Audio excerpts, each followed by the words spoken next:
एक श्लोक में श्रील सुखदेव गोस्वामी कहते हैं, जरहे वाजन जन्मर्क्ष सांत्रक्ष ग्रहतारकम अजन जन्मर्क्षम।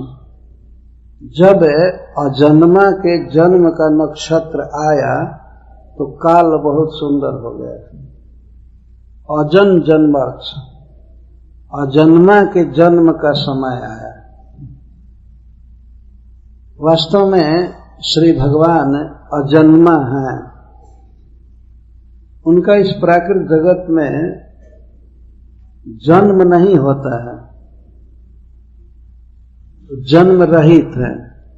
जैसे मनुष्यों का, देवताओं का या पशु पक्षियों का जन्म होता है, वैसे भगवान का जन्म नहीं होता है। जन्म का मतलब है किसी प्राकृत देह में जीवात्मा का आना, और उस देह का वास्तव में जन्म होता है। माँ के गर्भ में देह बनता है और धीरे धीरे बढ़ता है और अंत में माँ के गर्भ से बाहर देह आता है, तो इसको जन्म कहा गया है।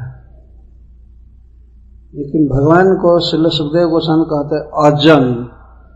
अजन, जन का अर्थ जन्म, जिसका जन्म नहीं है उसके जन्म का नक्षत्र आया। अद्भुत बात कहना, अजन्मा के जन्म का नक्षत्र आया। तो श्री भगवान प्रकट होते हैं इस जगत में किसी भक्त के देह से। वे सबसे पहले श्री वसुदेव जी के मन में आए और वसुदेव जी के मन से फिर वे माता देवकी के मन में आए, और देवकी के मन में आने के बाद वे उसके गर्भ में आए, और इस प्रकार श्री भगवान प्रकट हुए। तो श्रीमद् भागवतम 10वें स्कंध 2 अध्याय में भगवान के इस जन्म के क्रम का वर्णन है। श्री सुखदेव गोस्वामी कहते हैं, जिस श्लोक की आवृत्ति की गई उसमें वे कहते हैं, सबसे पहले भगवान अपि विश्वात्मा भक्तानाम अभयंकरः आविवेशांश भागेन मन आनत दुंदुभे। श्री सुखदेव गोस्वामी गंगा जी के तट पर अजन्मा श्री कृष्ण के दिव्य जन्म का व्याख्यान कर रहे हैं, और गंगा जी के तट पर संसार के सबसे श्रेष्ठ लोग जुटे हुए, सबसे श्रेष्ठ भक्त जुटे हुए हैं, ऋषि मुनि, और उनके बीच में भगवान श्री कृष्ण के जन्म की कथा कह रहे हैं। ऐसे अपने ही जन्म के विषय में और कर्म के विषय में श्री भगवान कहते हैं, जन्म कर्म च मे दिव्यम। मेरे जन्म कर्म दिव्य हैं, अलौकिक हैं, अप्राकृत हैं, और इस रहस्य को, मेरे जन्म और कर्म के रहस्य को यदि कोई तत्व से जान लेता है तो वह यह देह छोड़ने के बाद फिर इस संसार में जन्म नहीं लेता है। जिसके जन्म और कर्म को जानने की यह महिमा है, उसका जन्म कर्म प्राकृत कैसे हो सकता है? उसको जानने वाला व्यक्ति जन्म कर्म के बंधन से मुक्त हो जाता है। यह है भगवान के जन्म कर्म को सुनने का बेनिफिट, लाभ। भगवान स्वयं अपने जन्म कर्म के विषय में बोलते हैं, और जन्म प्रकट होते ही रहते हैं, जन्म लेते ही रहते हैं इस संसार में, समय समय पर वे आते हैं। अर्जुन ने पूछा कि आप कब कब आते हैं इस संसार में, तो भगवान कहते हैं, यदा यदा हि धर्मस्य ग्लानिर्भवति भारत अभ्युत्थानम अधर्मस्य तदात्मानं सृजामि। जब जब इस संसार में, इस जगत में धर्म की हानि होती है और अधर्म बहुत बढ़ जाता है, तब तब मैं अपने को प्रकट करता, संभवामि युगे युगे, जुग जुग में मैं आता, प्रकट होते। जैसे अयोध्या में महाराज दशरथ के यहाँ माता कौशल्या के गर्भ से प्रकट हुए, माता देवहूति के गर्भ से भगवान कपिल देव के रूप में प्रकट हुए, और महाराज नाभि की पत्नी जयंती के गर्भ से भगवान ऋषभ देव के रूप में प्रकट हुए, माता अदिति के गर्भ से भगवान वामन देव के रूप में प्रकट हुए। इस प्रकार श्री भगवान प्रकट होते रहते हैं और वही जानते हैं कि कब प्रकट होंगे। कोई दूसरा रूटीन नहीं निश्चित किया है, टाइम स्केड्यूल नहीं बनाया कि आपको इस डेट पर आना होगा। सब भगवान जुगे जुगे अपनी मर्जी से, अपनी इच्छा से जुग जुग में आवश्यकता समझकर प्रकट होते हैं और ऐसी लीलाएं करते हैं, ऐसे दिव्य कर्म करते हैं जिनको सुनकर बोलकर भक्त जन्म मृत्यु के बंधन से मुक्त हो जाते हैं।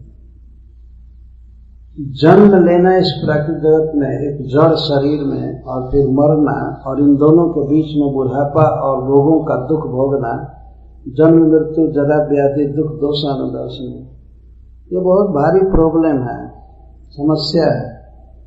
श्रील प्रभुपाद कहा करते थे कि संसार के लोग अनेक समस्याओं को सुलझाने में लगे हैं, लेकिन यहाँ और कोई समस्या नहीं है। मुख्य समस्या है जन्म मृत्यु जरा और व्याधि, यही समस्या, यही प्रॉब्लम है।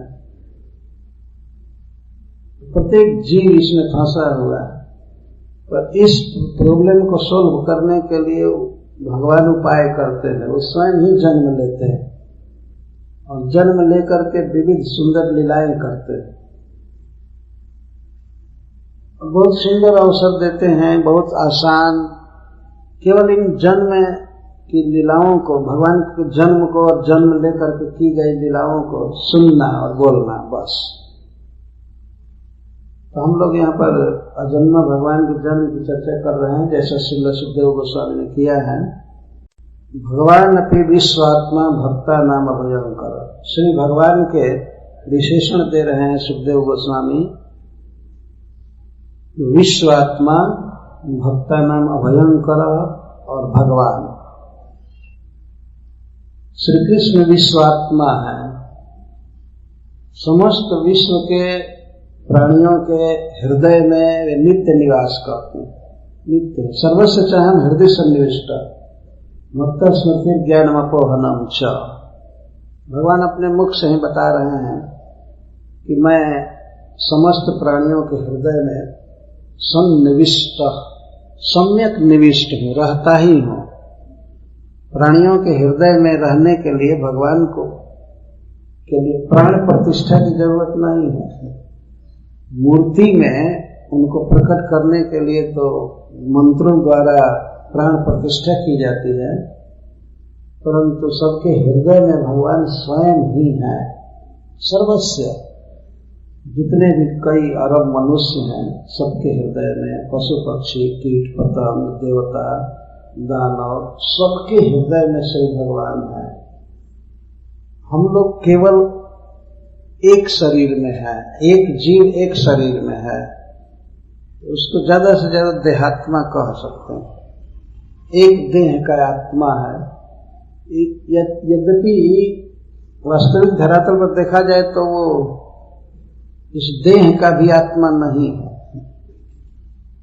और मान लीजिए अगर कोई अभिमान करे कि मैं जानता हूं, मेरी चेतना है, तो कहां तक है?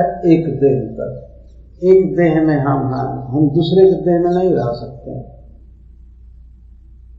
लेकिन भगवान विश्वात्मा समस्त विश्व के प्राणियों के हृदय में है, सर्वत्र व्याप्त है। तो पहले से ही वसुदेव जी के मन में भी थे इस नियम के अनुसार। भगवान विश्वात्मा है, विश्वात्मा अपि, भगवान अपि, या अपि शब्द दोनों जगह प्रयुक्त होगा। भगवान विश्व के आत्मा है और 6 ऐश्वर्यों से परिपूर्ण है। फिर भी श्री भगवान ने वसुदेव जी के मन में प्रवेश किया। इस श्लोक का मूल तात्पर्य वसुदेव जी के मन में प्रवेश किया। आनक दुंदुभी वसुदेव जी का एक नाम है। जब वसुदेव जी का जन्म हुआ था तो देवताओं ने नगाड़ा और सहनाइयां बजाई थी, दुंदुभी और आनक बजाया था। और यह कहा था कि यह बच्चा आगे चलकर भगवान का पिताश्री बनेगा, यह कहे था।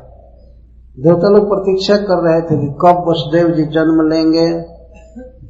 बहुत पहले से ही जब भगवान ने ये कहा था क्षीर समुद्र के तट पर कि मैं वसुदेव जी का पुत्र बनूंगा, तो देवता लोग बहुत काल से प्रतीक्षा कर रहे थे वसुदेव जी कब जन्म लेंगे, कब जन्म लेंगे, क्योंकि भविष्यवाणी बहुत पहले हो गई थी, वसुदेव जी के जन्म के बहुत पहले परंपरा से वो प्रतीक्षा कर रहे थे इसके बाद ये जन्म लेंगे, इसके बाद ये जन्म लेंगे। तो सूर्य एक जादव विशेष जन्म लिए, तो ये लोग प्रतीक्षा कर रहे थे कि अब वसुदेव जी जन्म लेंगे। जब ही वसुदेव जी का जन्म हुआ तो देवताओं ने अपनी दुंदुभियां और नगाड़ा बजाया था। नगाड़ा जानते हैं, बहुत बड़ा होता है, उसको बजाया था देवताओं ने, अथवा देवताओं के नगाड़े अपने आप ही बजने लगे थे बिना बजाए। ये कोई असंभव नहीं है, बिना बजाए बजने लगे। हमने देखा है कहीं कहीं भारतवर्ष में भगवान शिव के मंदिर में और कहीं किसी मंदिर में इलेक्ट्रिक द्वारा वो बाजा फिट किए रहते हैं, केवल स्विच ऑन करते हैं और सब बाजे बजने लगते हैं।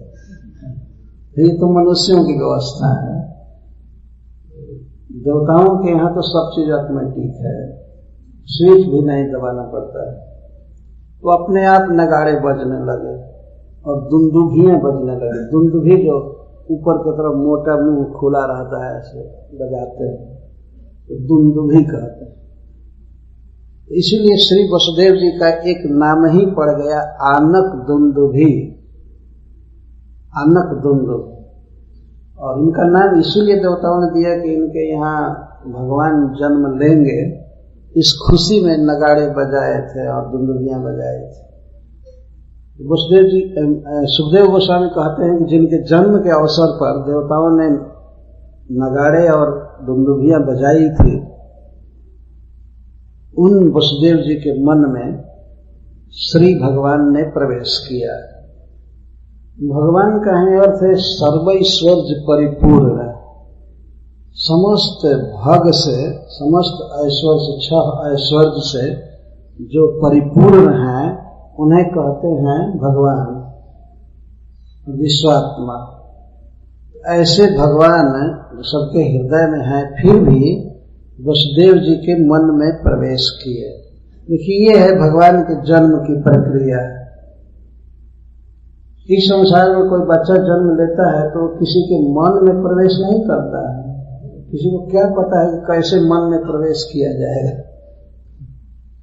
जन्म देने वाली माँ को या पिता को कुछ भी पता नहीं होता। परस्पर शरीर का संग होता है, उसे धातु का क्षरण होता है।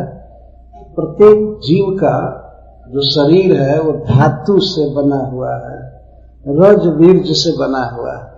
लेकिन भगवान तो भगवान है, अप्राकृत है। वे वसुदेव जी के मन में प्रवेश किए। यहाँ एक प्रश्न होता है कि श्री वसुदेव जी के मन में भगवान ने क्यों प्रवेश किया।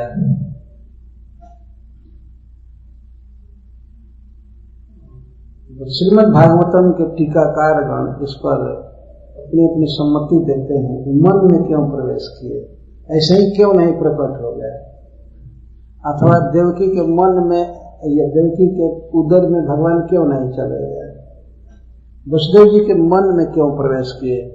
इसका एक कारण बताते हैं, एक भक्त बताते हैं।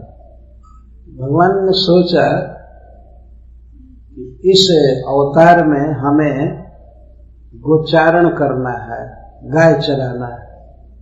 तो संस्कृत में गौ का अर्थ इंद्रिय भी होता है, और इंद्रिय का नायक है मन। इंद्रियाणाम मनश्चास्मि।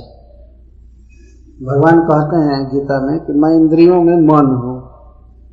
तो भगवान ने सोचा कि गौ को चराने वाला, इंद्रियों को चराने वाला जो गोपाल है, इंद्रियों का पालन करता है, वो है मन। इंद्रियों को चराने वाले, गौओं को चराने वाले, गौओं का लीडर यह मन है, तो हमें भी गाय चराना है, तो इस मन का संग करना चाहिए, इसे ट्रेनिंग लेना चाहिए। मन गौओं को चराता है, तो मुझे भी गायों को चराना है, घेरना है, सबको कंट्रोल में रखना है।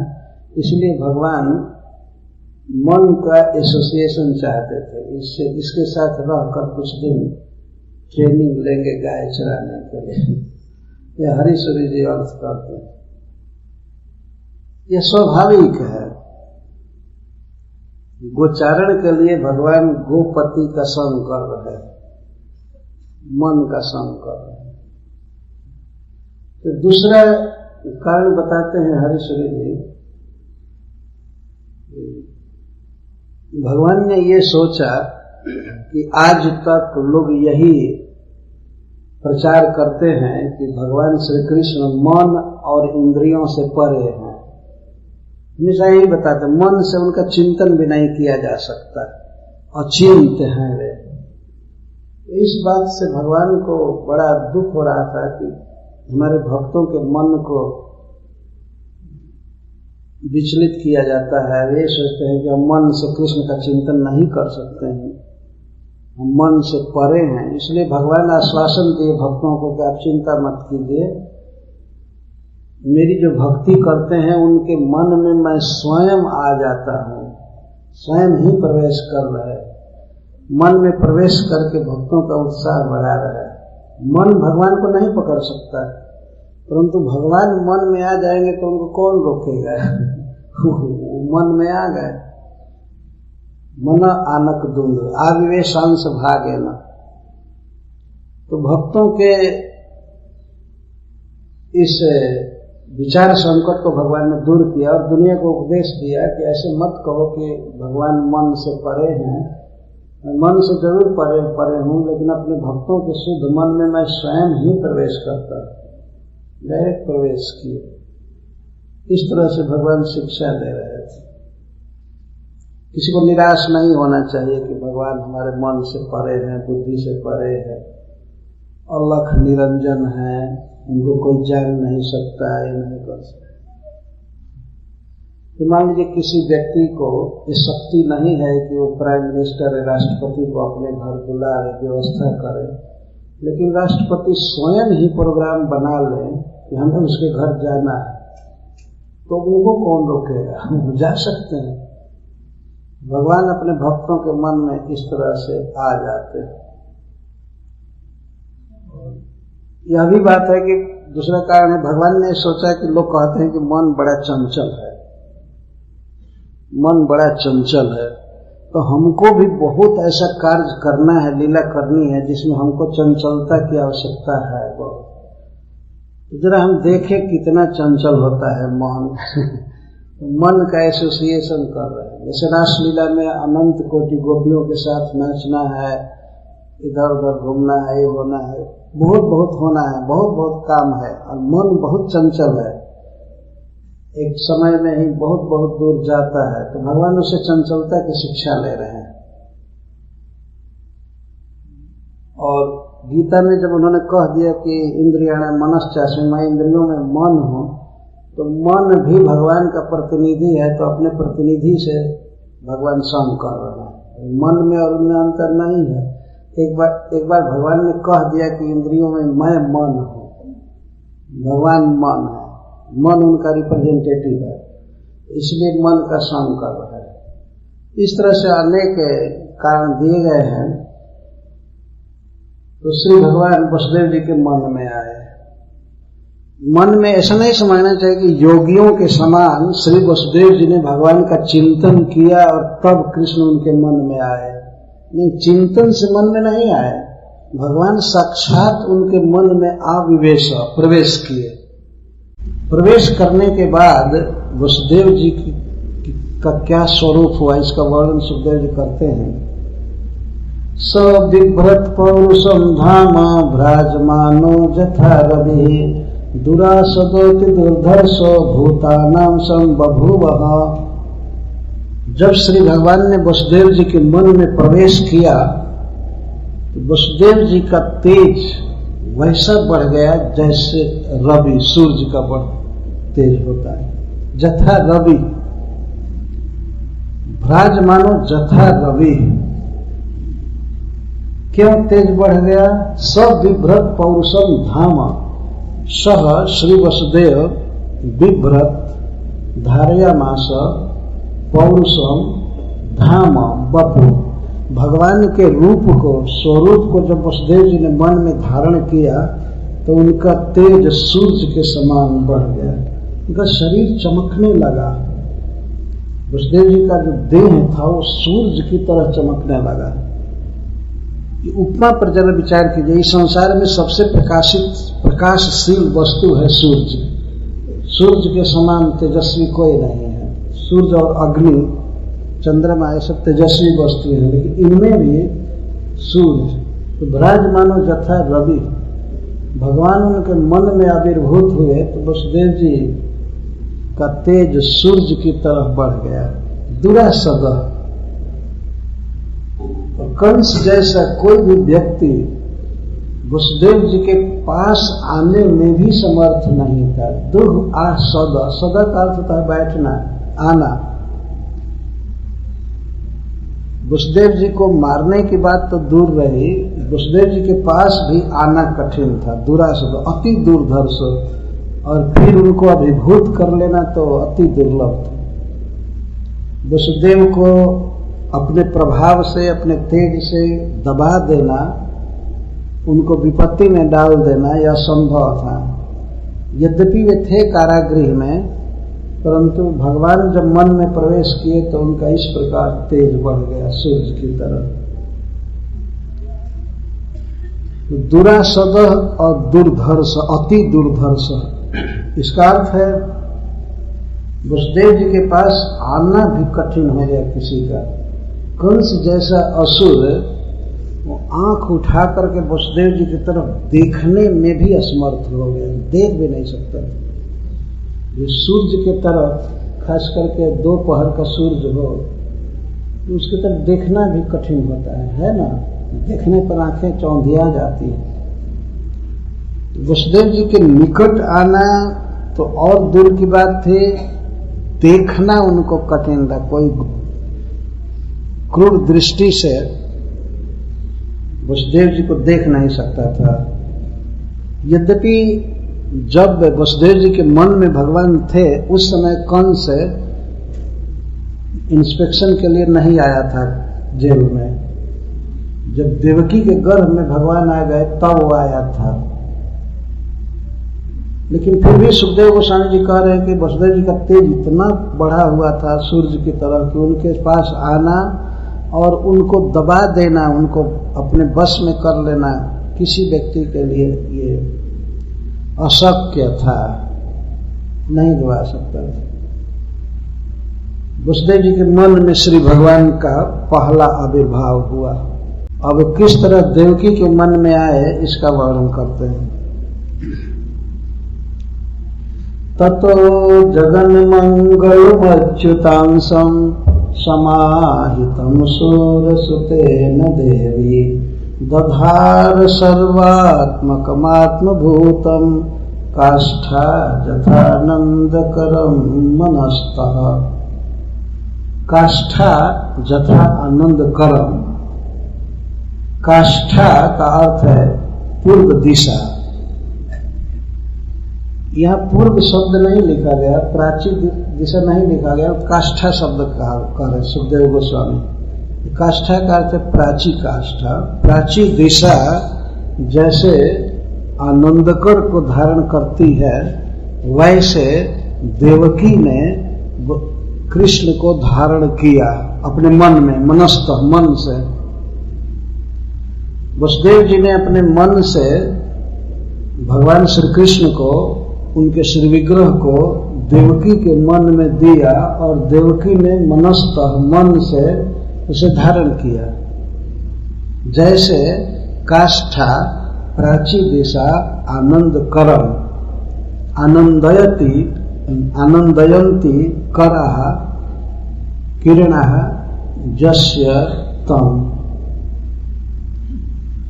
सूर्य की किरणें आनंद, चंद्रमा की किरणें आनंद देती हैं सबको। कर का अर्थ किरण, जिसकी किरण आनंद दे उसको आनंद कर कहते। तो जैसे पूर्व दिशा आनंदकर को धारण करती है, इस प्रकार मां देवकी ने भगवान को धारण किया। इसके द्वारा यह सिद्ध हुआ कि श्री कृष्ण का जो श्री विग्रह है, देह है, वो धातु संबंध शून्य है। प्राची दिशा चंद्रमा को जन्म देती है, लेकिन वास्तव में वो जन्म नहीं हुआ है। चंद्रमा प्रकट होता है पूर्व दिशा में। कि मां के देह से खास उसका संयोग नहीं है कुछ भी, प्राची दिशा से। पूर्व दिशा में चंद्रमा उगता है, पूर्व दिशा चंद्रमा को धारण करती है। धारण क्या किया? चंद्रमा अपनी गति से उगता है।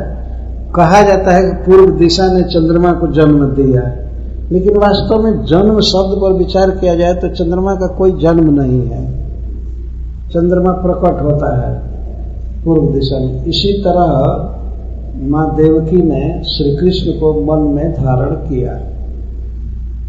श्री कृष्ण हमेशा दिव्य हैं, इस बात पर अड़ करके रहना चाहिए।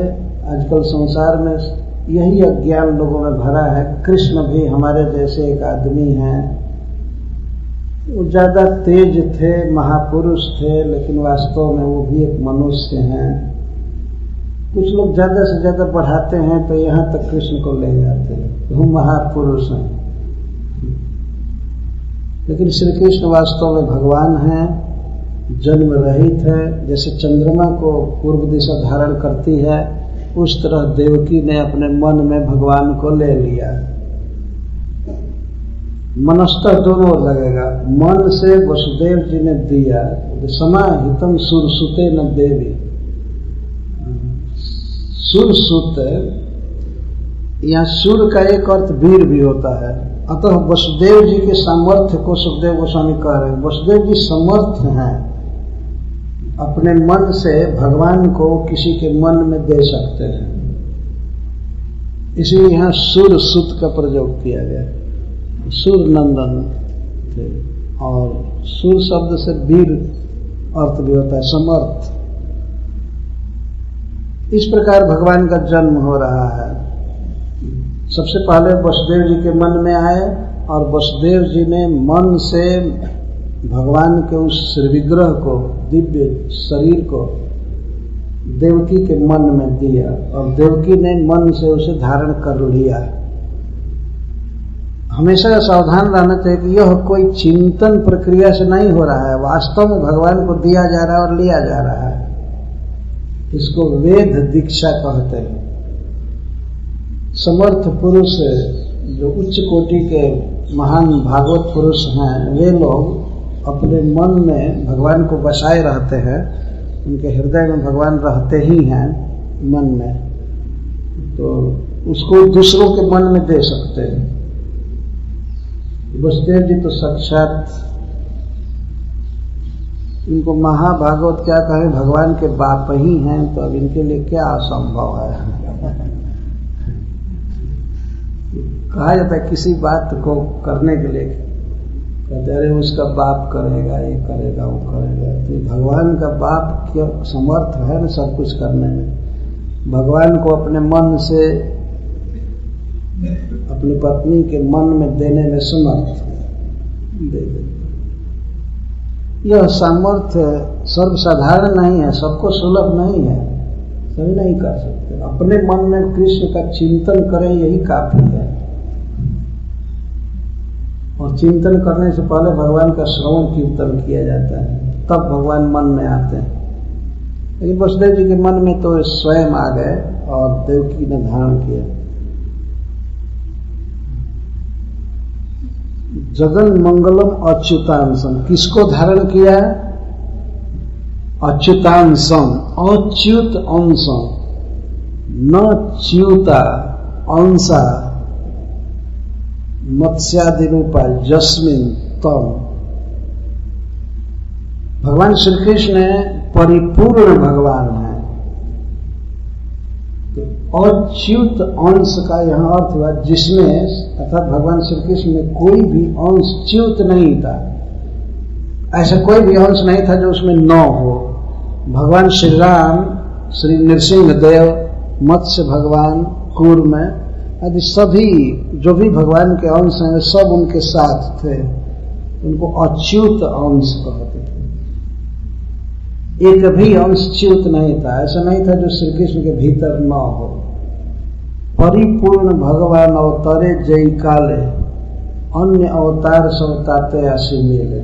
जब स्वयं भगवान इस जगत में अवतार लेते हैं तो उनके सारे अंश उनके साथ ही होते हैं, इसको अच्युतांश कहते हैं। तो समाहित चित्त से, बड़ी सावधानी से, भक्तिपूर्ण हृदय से श्री वसुदेव जी ने श्री कृष्ण को देवकी के मन में दिया, और देवकी ने भगवान को उस तरह से धारण कर लिया जैसे प्राची दिशा चंद्रमा को धारण करती है। और दो विशेषण भगवान का दे रहे हैं, सर्वात्मकम आत्मभूतम। सर्वात्मकम जो सबके आत्मा है, जैसा पहले कहा गया है, या आत्मा का अर्थ होता है परम प्रिय, और सर्व का अर्थ भगवान शिव भी होता है।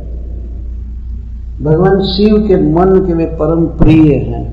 भगवान शिव हमेशा अपने मन में श्री कृष्ण को बसाए रहते हैं, इसलिए भी वो सर्वात्मक हैं। सर्व आत्म क, सर्व का अर्थ है शिव जी, और आत्मा का अर्थ है मन, और क का अर्थ है सुख। भगवान शिव के मन में भगवान के स्वरूप का चिंतन करके बहुत सुख प्राप्त होता है, बहुत आनंद में शिव जी रहते हैं, इसलिए भगवान के यहाँ सर्वात्मक कहा गया। आत्मभूत, वसुदेव जी के मन में और देवकी जी के मन में जो भगवान का रूप अवतरित हुआ है वो है आत्मभूतम। आत्मभूतम का अर्थ है कि अपने आप आया हुआ, कोई प्रयत्न करके चिंतन से या आसन प्राणायाम आदि करके चित्त को एकाग्र करके भगवान का चिंतन करके वो रूप नहीं लाया गया था। भगवान स्वयं ही देवकी के मन में आ गए, वसुदेव जी के मन में आ गए। इसको आत्मभूतम, अपने आप ही आया हुआ रूप, ये अर्थ है। चिंतन अलग चीज है और भगवान आए वो अलग चीज है। तो पूर्ण चिन्मय श्री भगवान देवकी के मन में आए। देवकी ने उस तरह से उसको उनको धारण किया जिस तरह प्राची दिशा चंद्रमा को। जब देवकी के मन में भगवान आए, देवकी की कैसी दशा हुई। लेकिन एक बात से अफसोस कर रहे हैं सुखदेव गोस्वामी कि देवकी की शोभा का आस्वादन केवल एक व्यक्ति कर रहा था, वो हम श्री वसुदेव जी। वसुदेव जी ने जब मन से भगवान को दे दिया देवकी को, देवकी परम आनंदमय हो गई, परम तेजस्वी हो गई। और सुखदेव गोस्वामी बहुत अफसोस करते हुए हाय हाय, ऐसे समय में देवकी के मन में भगवान आए जबकि बेचारी देवकी कारागृह में है, उसका दर्शन दूसरे लोग नहीं कर सकते थे। जिसके मन में भगवान आ गए, जिसके उदर में भगवान आ गए, उस स्त्री का, उस भक्त का दर्शन करना ये लोगों के सौभाग्य की बात होती, लेकिन वो कारागृह में बंद थे और बाहर ऐसे लोग घूम रहे थे जिनके हृदय में केवल माया है, भगवान है ही नहीं। इस बात से सुखदेव गोस्वामी को अफसोस हो रहा है। तो वे कहते हैं कि सादेवकी सर्व जगन निवास भूता नितरम नरेजे, भोजेंद्र के हेमि सुखे वरुद्धा काष्ठा जथानंद कर, सरस्वती ज्ञान खड़े जथा सती। भोजेंद्र गेह, भोजराज कंस के कारागृह में देवकी बंद है और उसके हृदय में, उसके उदर में भगवान आ गए हैं, मन में आ गए, उदर में आ गए।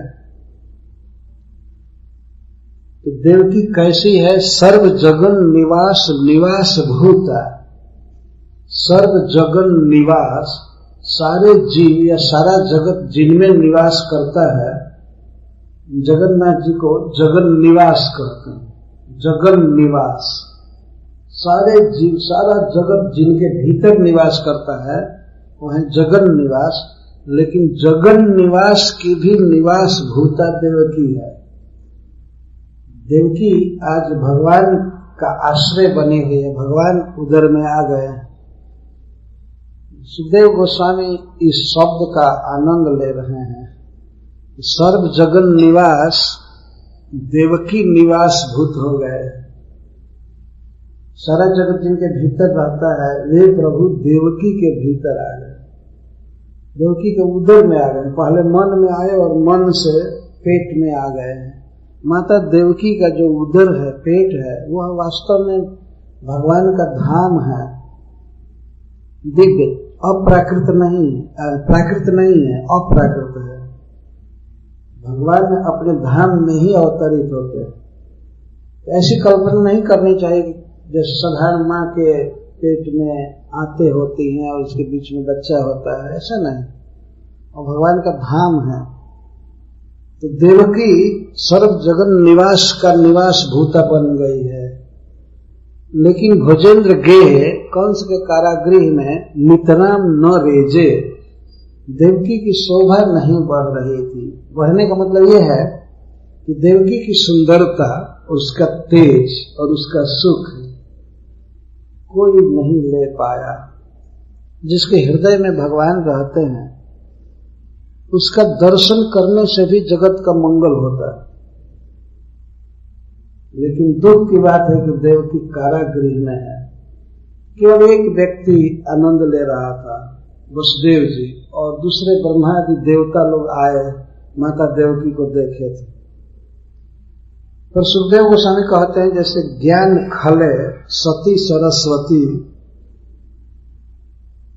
कोई व्यक्ति बहुत बड़ा वेद शास्त्र का ज्ञाता हो, भगवान की लीला को जानता है, सब कुछ जानता है, लेकिन यदि वह प्रवचन नहीं करता है, यदि वह प्रीचिंग नहीं करता है तो उसको ज्ञान खल कहा गया। ज्ञान खल, खल का अर्थ जानते ही हैं, ज्ञान बदमाश। खल का अर्थ है कृपण, जो ज्ञान को बांटता नहीं है, अपने आनंद में रहता है। वो ज्ञान चूंकि आनंदमय है, वेद आदि की जो विद्या है उस व्यक्ति को आनंद में रखती है, तो अपने आप ही आनंद में रहता है, दूसरों का आनंदित नहीं कर पाता है। इस विद्या को सती कहा गया है यहाँ पर। सती सरस्वती, सरस्वती मतलब ज्ञान विद्या, और सती का अर्थ है परोपकारिणी। सरस्वती का भंडार ऐसा है कि इसको जितना बांटा जाता है उतना ही बढ़ता है, और नहीं बांटने पर ये कम होता जाता है। ये अद्भुत धन है विद्या। यदि विद्या आदमी बांटे, दूसरों को दे, तो विद्या बढ़ती जाती है, बढ़ती जाती है। एक व्यक्ति के पास विद्या हो तो उससे कोटि कोटि लोगों को विद्या दी जाती है। तो सरस्वती विद्या दान करने पर बढ़ती है और नहीं करने पर संकुचित हो जाती है, घट जाती है। तो जैसे कोई व्यक्ति बहुत बड़ा विद्वान है, भक्त है, वेद शास्त्र पढ़ा है, सब कुछ, लेकिन कभी उपदेश नहीं करता है, कभी प्रवचन नहीं करता है, ये कहीं भजन कुटीर में बैठ करके बस अपने आनंद में रहता है। जैसे उस ज्ञान खल में वेद आदि विद्या का शोभा नहीं, उसकी जो वेद विद्या है उसका आनंद दूसरे लोग नहीं ले पाते हैं, वो परोपकार नहीं कर पाता है। इसी तरह से देवकी चूंकि कंस के कारागृह में है, अतः उसका लाभ दूसरे लोग नहीं ले पाए। उसके हृदय में भगवान है, उसका दर्शन दूसरे लोग नहीं पाए, उस सुख को दूसरे लोग नहीं देख पाए।